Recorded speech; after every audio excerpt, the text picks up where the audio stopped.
Hello, YouTubers, and welcome to Level-Headed News. This is your host, Brenda.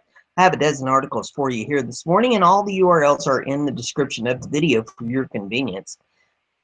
Natural news says red alert. Attempted political coup now taking place in D.C. with effort to impeach Trump.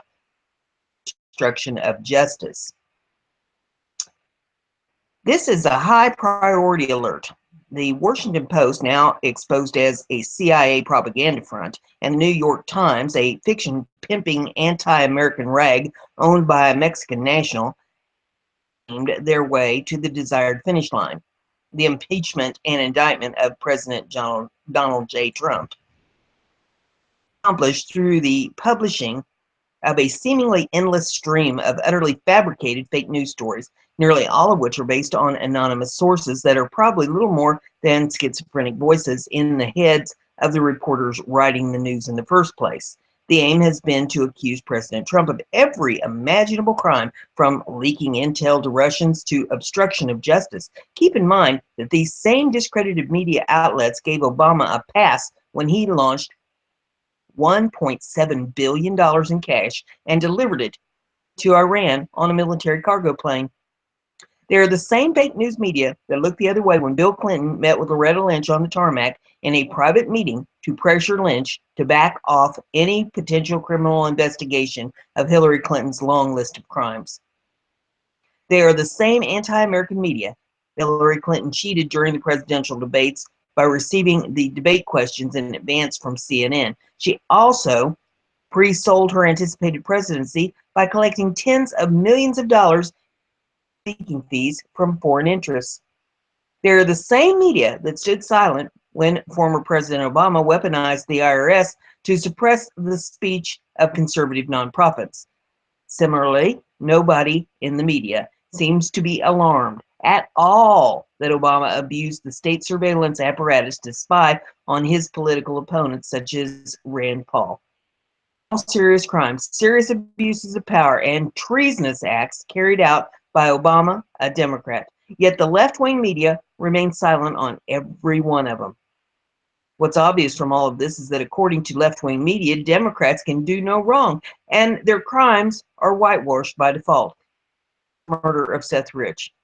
Yet Republicans are instantly the worst crimes imaginable, even when they've done nothing wrong at all. Deliberately overlooked. In other words, against Republicans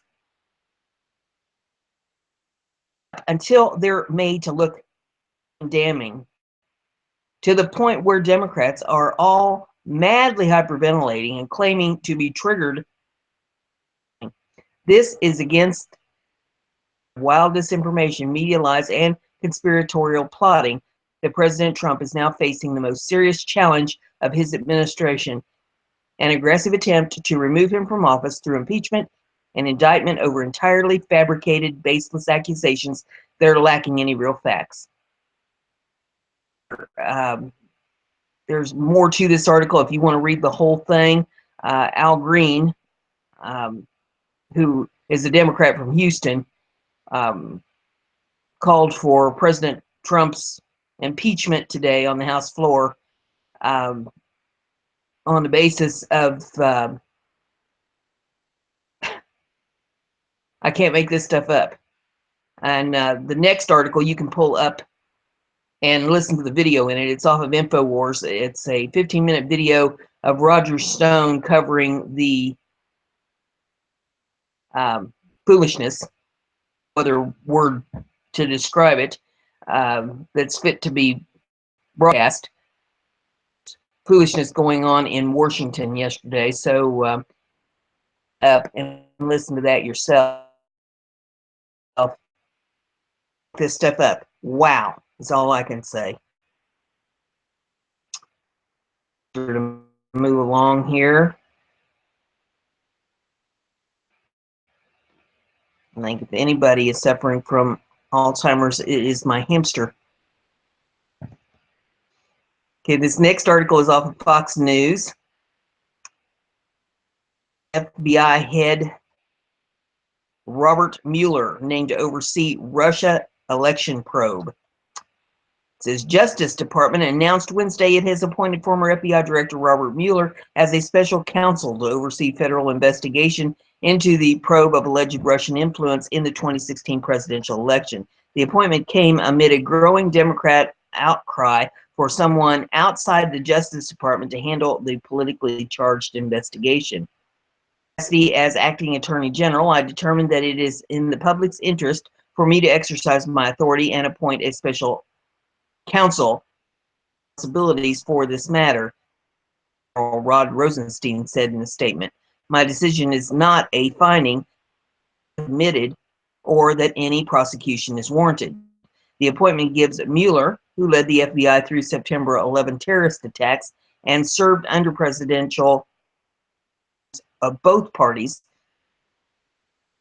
to investigate whether Trump campaign associates colluded to influence outcome in his behalf, as well as the authority to prosecute any crimes uncovered during the probe.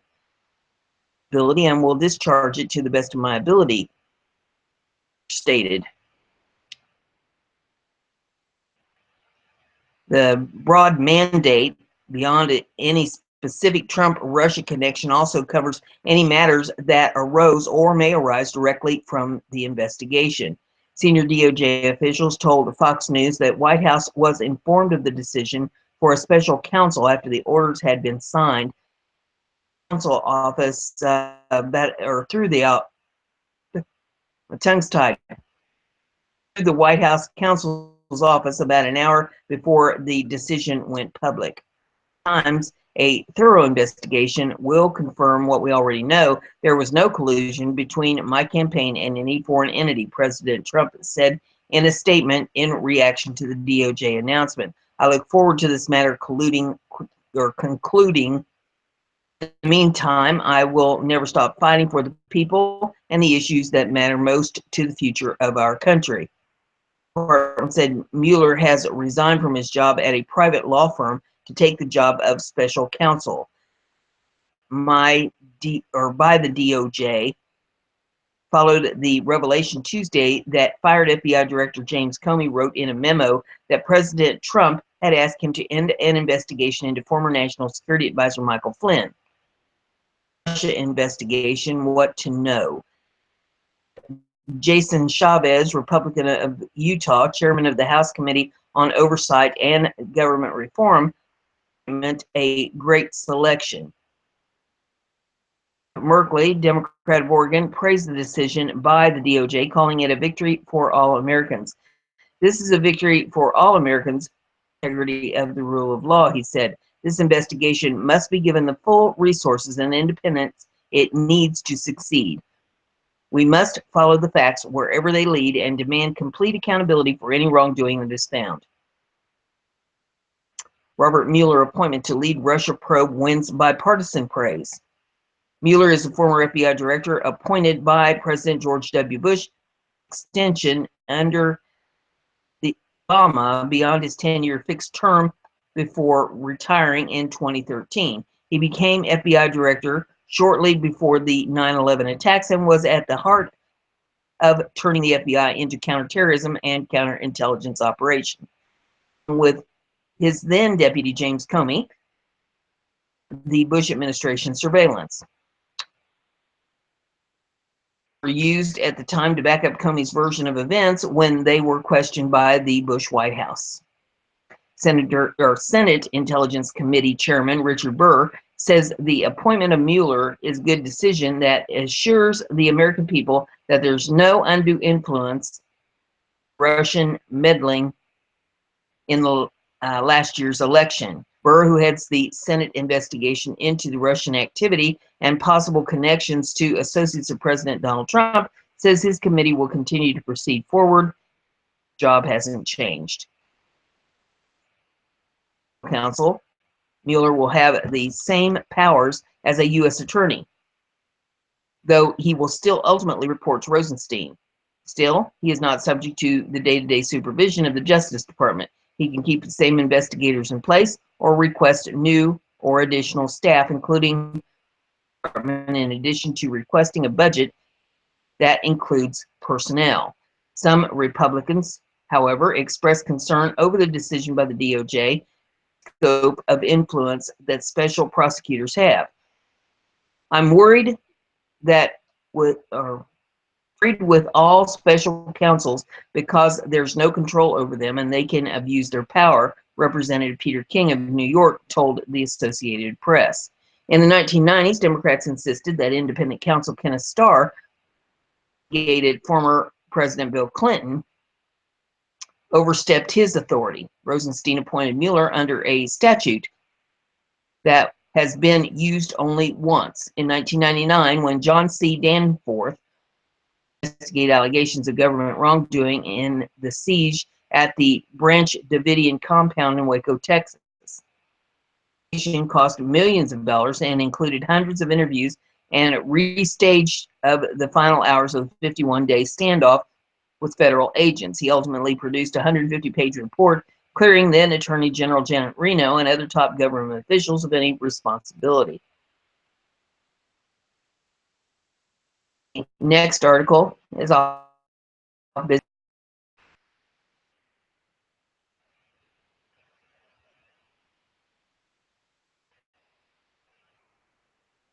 And the hamster's running as fast as he can go.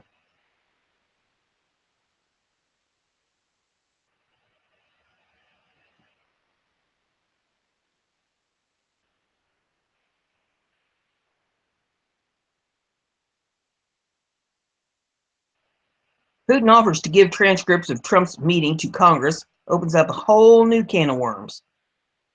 Putin came out with a strong statement castigating the left's hysteria over his foreign minister's meeting with President Donald Trump. Following the meeting, the Washington Post claimed that the president revealed classified information to Russian Foreign Minister Sergei Lavrov, mainstream media. I'm sorry. But at a joint press conference with the Italian Prime Minister on Wednesday, the Russian president said there was no other explanation for the media and Democrat politicians attacking President Trump over the meeting other than political schizophrenia, reported. He even offered to share the transcripts of that meeting to help end the scandal if the White House approves. Putin joked that if President Trump shared classified secrets with and Lavrov is in trouble because secrets with us. He added that the politicians that are fostering an anti-Russian sentiment in America are either stupid or dangerous. Was lit over the offer Russian president, and a bunch of tweets went out saying things like Putin is laughing at us. Punchline only, Russia has transcripts because the American media was locked out of the Trump team. Another one says it's a good thing that Putin has offered to share Trump with Congress. Everything is in the transcripts, no second guessing. Putin has transcripts from Oval Office meeting between Trump and RU spies. Think about that. It's happened before. Putin has official White House transcripts in support of POTUS. Okay, I'm waiting for the punchline. Which alternative reality show is reality? Another one says, how is it that Putin has recordings of a White House meeting? Would you trust the transcripts to be accurate?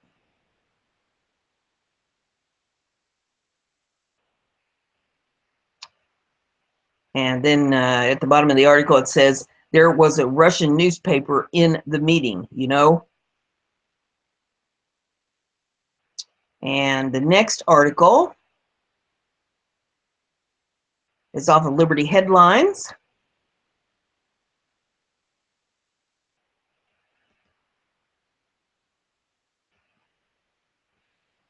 Obama gave classified intel to Russia.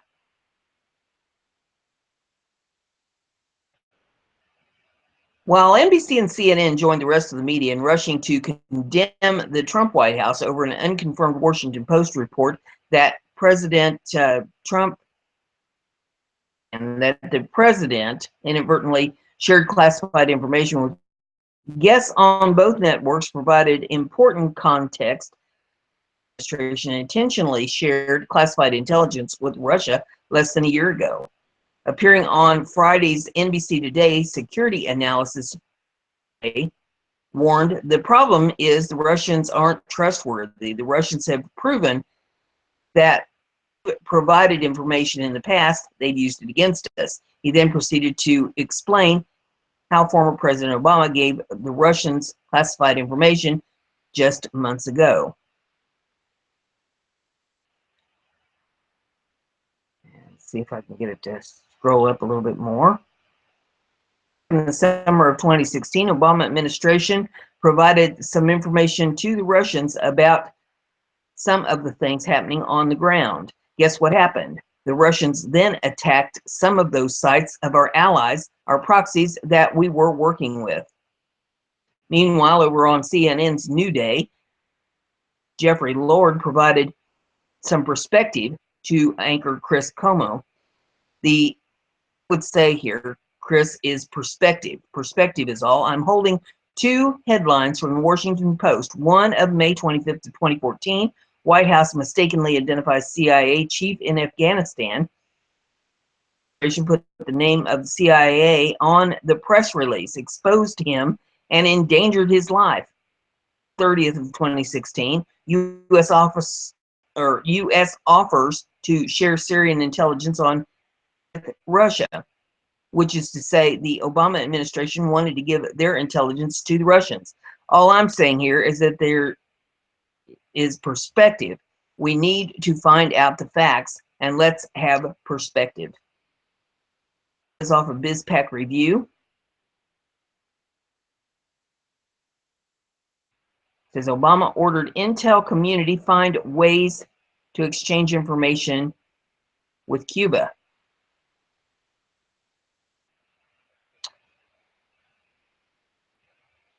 And I'm waiting for the hamster to scroll her up here.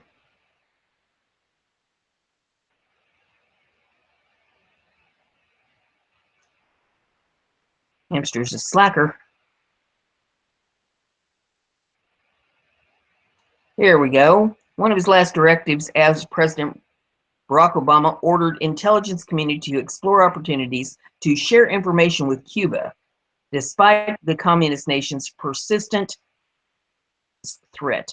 The order was part of a larger directive Obama signed in October, which intended to normalize relations with Cuba. It tasked the Office of the Director of National Intelligence with finding opportunities to work with the regime on mutual security issues. Obama signed a directive despite former Director of National Intelligence James Clapper's warning in February of 2016 that Cuba still represented a counterintelligence threat, as the Federalist Sean Davis noted on Tuesday. The Office of Director of National Intelligence will support broader United States government efforts to normalize relations with Cuba, with intelligence community elements working to find opportunities for engagement, common interest, through which we could exchange information on mutual threats with Cuban counterparts, said the directive. It is unclear if this exchange of information included intelligence sharing, however. The Associated Press characterized the memo as a pledge to share intelligence with Cuban state security in a January report. Obama later signed a law enforcement memorandum of understanding with Cuba to deepen law enforcement cooperation and information sharing days before leaving office in January. The memo does not specify the sharing of classified materials, but it does call for an exchange of information pertaining to sharing of experiences, good practices, and methodologies, among other elements of bilateral interest, and coordinated operations to investigate events related to identified criminal activities. Obama's normalization and subsequent push for information sharing with Cuba was met with criticism from some Republicans, yet the former president's decision was met with little controversy, noted Davis. The next article,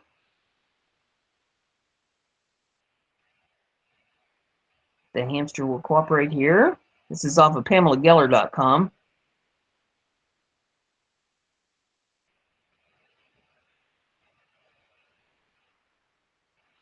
Turkish Caliphate president denounces Trump's anti-ISIS strategy to his face. Advent of Trump era, the masks are dropping. Who the good guys are versus who the bad guys are is becoming as plain as day. Freedom versus slavery, Americanism versus Islamic supremacists. British president badmouths Trump's anti-ISIS strategy to his face. Turkish President Recep Tayyip took issue with President Donald Trump's reliance on Kurdish militia groups to defeat the Islamic State in a Tuesday visit to the White House. Erdogan declared that the U.S. reliance on these Kurdish groups be accepted and goes against past agreements while standing next to Trump. Turkey is a key NATO ally, ISIS partner, and shares border agreements and shares a border with Syria. Turkey has, however, expressed great concern over U.S. reliance on Kurdish groups, whom the Turks regard as an existential threat to their existence. Trump made the May 9th call to heavily armed Kurdish militia groups who are part of a coalition of Syrian fighters sponsors in the fight against ISIS. These fighters will be provided heavy weapons and U.S. air support to retake ISIS capital of Raqqa, where U.S. shaping operation have already begun. This decision was probably necessary if the coalition to defeat the Islamic State was to take Raqqa without huge numbers of U.S. troops being directly involved.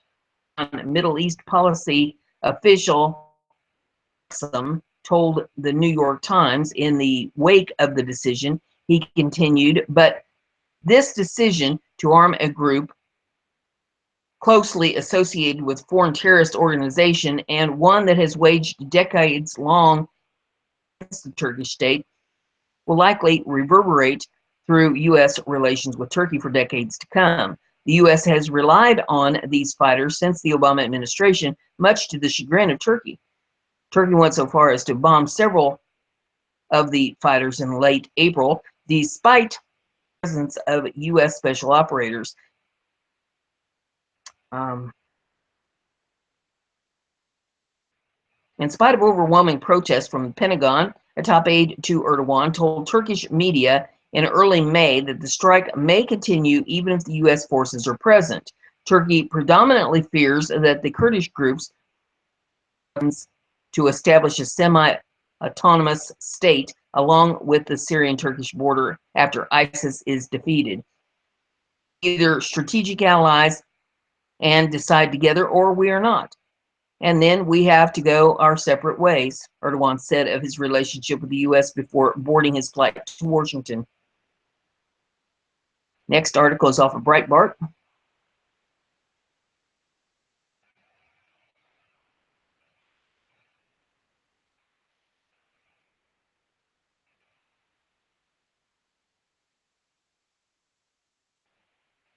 Says Merkel threatens Britain's price-limiting migration. And get this to scroll up a little bit here. An electoral victory this past weekend, a bullish Angela Merkel has threatened Britain over the free movement of people, one of the most contentious parts of the Brexit. The German Chancellor issued a warning over placing limits on migration into the United Kingdom, even though the issue was one of the primary motivating factors for those who voted for Britain to leave the European Union in June of 2016. Mrs. Merkel implied Britain would have to pay a price if it puts limits on the free movement of European Union citizens during a speech to trade unionists on Wednesday. If the British government ends the free movement of people, that will have its price, she said at a G20 trade union event in Berlin. She said, but I cannot have all the good sides and then say there will be 100,000 or 200,000 EU citizens, no more, or just researchers, but please, nobody else. This will not work. In such a scenario, the remaining 27 EU members would then have to think about what additional obstacles to throw up in order to compensate, Merkel said. We will, of course, always think in the future relationship of 48 or 49% who didn't back the Brexit. Added, so commenting that the process of Britain leaving the EU will be very, very complicated. EU officials have suggested Britain pay a €100 billion bill to leave the European Union, a notion that today attracted ire from former UKIP leader Nigel Farage, MEP in the European Parliament. Either we get some grown-up reasonable demands from the European Union, will be forced to walk away before the end of this year, blasted Farage, adding, we can't spend 2 years with this farce. Article is off of Breitbart. More leaks. James Comey's memo says Trump tried to shut down Flynn investigation.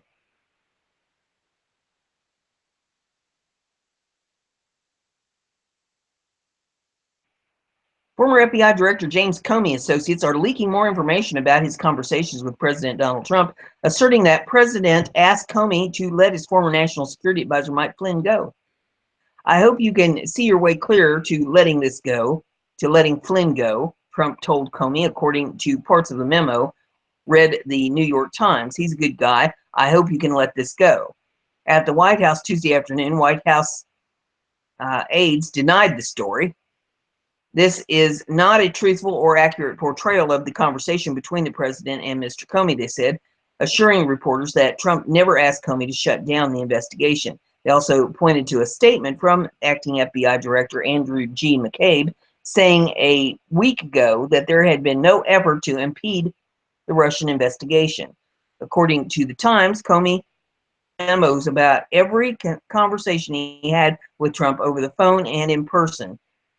To him about Flynn, he shared the memo about the conversation with senior FBI officials. And that leads us to the next article, which is off of Liberty Headlines.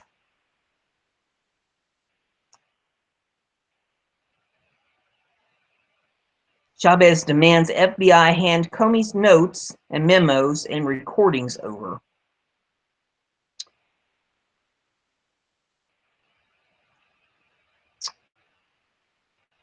This says Jason Chavez office just released a letter sent to the FBI's Andrew McCabe demanding all Comey Trump-related memos.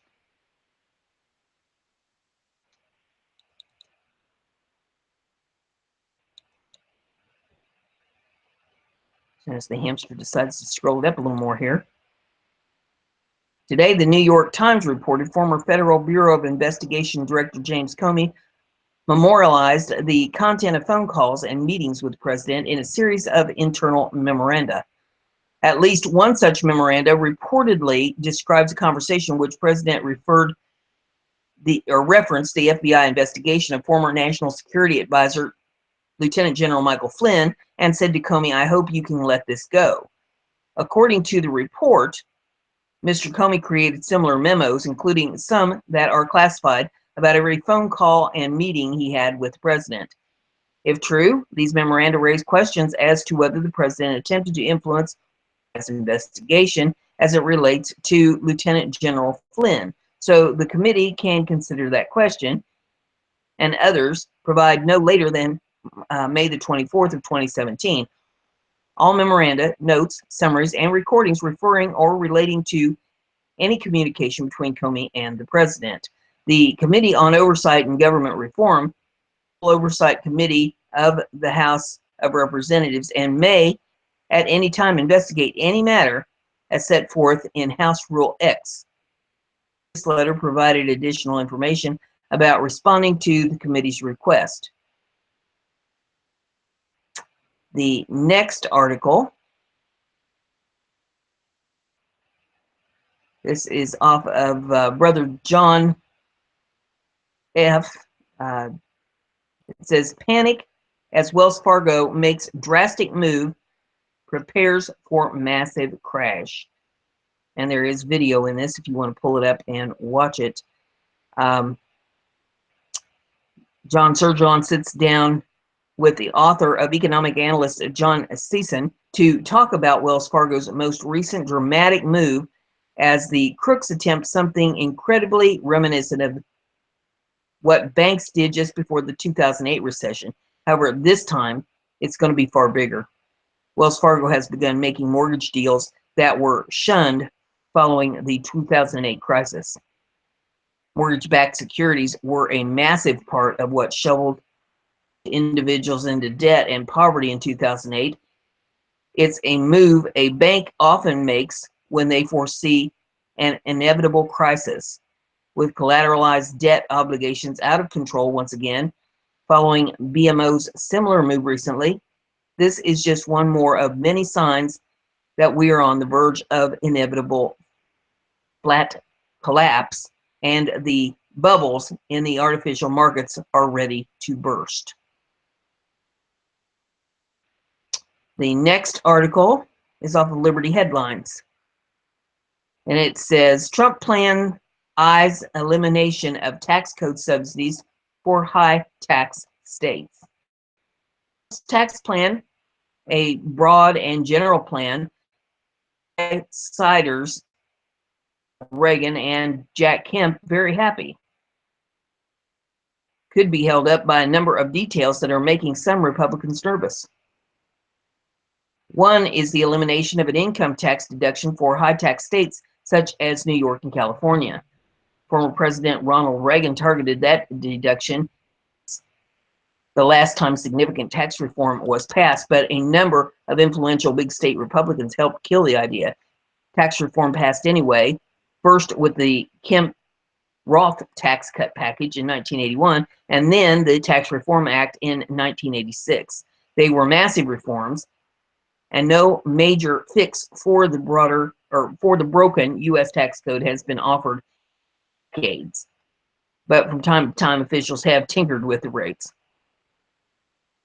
Over time, top corporate tax rate has risen to as high as 39.6%, the highest in major industrialized nations. Also, high tax states have taken encouragement from the IRS code, which allows a deduction for state income taxes. Republican giants such as Senator Al D'Amato, Republican of New York, successfully defended that deduction in the 1980s, according to the Washington Examiner. The deduction will no longer have strong support from those high tax states, at least in the Senate. New York, California, and Illinois now have 2 Democratic senators and therefore less clout in the GOP-led Congress. As for House Republicans, they might believe eliminating the deduction would help pay for other, more pro-growth parts of Trump's tax plan, such as bringing down the top corporate tax rate and getting rid of the death tax. Other long-desired goodies in Trump's general tax plan include reducing the individual income tax brackets from 7 to 3, 10, 25, and 35%. That lays out how to balance the Trump plan with new revenue to keep the legislation revenue neutral, which means that the deficit isn't affected. One method would be to cut tax rates and finance that by getting rid of out-of-favor deductions such as the state income tax deduction. The state income tax deduction goes unused with no income tax. Republican-leaning states such as Florida, it gets used with gusto in high-tax states such as California and New York. Conservative and libertarian economists believe the deduction subsidizes high-tax states, no incentive to control their budgets. I want to get rid of all the deductions, said Arthur Laffer, a former budget and economic advisor to President Nixon and Reagan, advised the Trump campaign, speaking to Lifezette. But this one, I really want to get rid of this one. Laffer himself lived in California until 2006, when he decided the state's taxes were too high. He set his sights on Nashville, Tennessee, where his son worked. Laffer moved his business there and has been in the state ever since. Tennessee has no state income tax. Long contended that high state taxes drive Americans to other lower. This provides an incentive for states such as Florida and Tennessee to keep their income tax rates at 0%. States such as New York and California to try to compete. But what bothers Laffer is the income tax deduction. In low tax states such as Tennessee will help fund the state governments of California and New York. We're subsidizing Jerry Brown and Andrew Cuomo, said Laffer, referring to the Democratic governors of California and New York, respectively. When asked about the deduction at Monday's briefing by Leipzig, Press Secretary Sean Spicer would only say that Trump is still meeting with lawmakers to hammer out the details. Tax legislation is expected at the end of the year, not August, as originally hoped, because of the delay of health care reform. We continue to meet with stakeholders and members of Capitol Hill, but that conversation continues, Spicer said. As I said, they're continuing to meet with individuals, and those are part of those talks. Laffer has publicly declared that revenue neutrality should not be the main goal. Trump's aggressive tax plan was reportedly proposed days after he read from his advisors, Laffer, Forbes, and Larry Kudlow, in an April 19th New York Times op-ed. That op-ed, the four longtime economic gurus on the right said accomplishing big tax reform should take a back seat to getting the rates cut so that the economy can grow. As for fixing the maddening complex individual income tax system, lowering tax rates, and ending needless deductions, we're all for it, but that should wait until 2018. The four men wrote, jobs and economy are the top priority to voters. Trump apparently heard the plea, but whether Trump decides to go after some of the unfairness in the tax code remains to be seen. No doubt, Cuomo and Brown are watching closely. I have for you this morning. If you like what I'm doing here, give it a thumbs up. Social media so everybody gets to hear the news, and don't forget to subscribe. Have a great day.